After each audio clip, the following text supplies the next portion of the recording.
Today we have the Meizu MX 4-core. The quad-core smartphone is the new flagship of the China-based company, but it looks virtually identical to the dual-core Meizu MX released earlier this year. What we have here is an engineering sample, which means that this isn't the retail box, and the contents will probably change by the time this device is put on the market. Inside we have the device itself and a compact charger with USB port.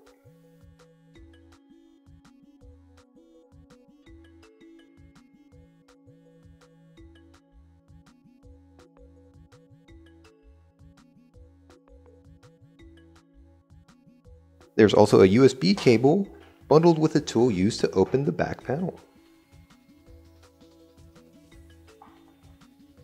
There was no headset provided, but given that there's so much empty space in the box, there probably will be one in the final retail package. The Meizu MX 4-core runs on the so-called Flime OS 1.0 UX, which is based on Android 4.0 Ice Cream Sandwich.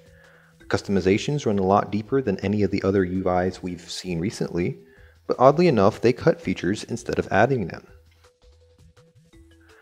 There's no app drawer. Everything is on the home screen, both apps and widgets. You can uninstall apps directly from here with just a tap and hold.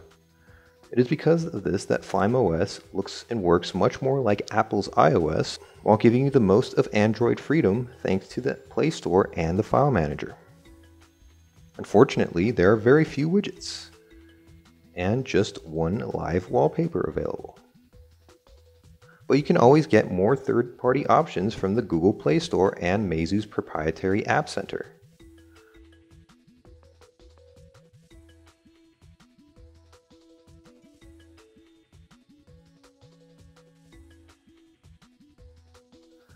The notification area is present with handy connectivity toggles at the top.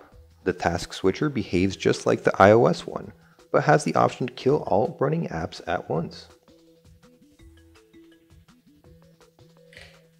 The image gallery is pretty basic, but supports image editing.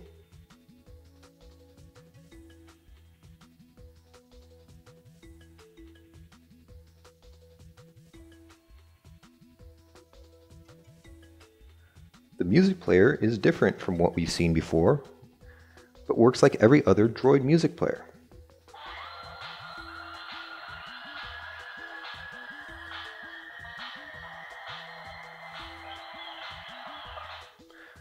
Meizu MX 4-core also supports document viewing and editing, but you'll need to download the Documents to Go app from the Meizu app repository on the first run.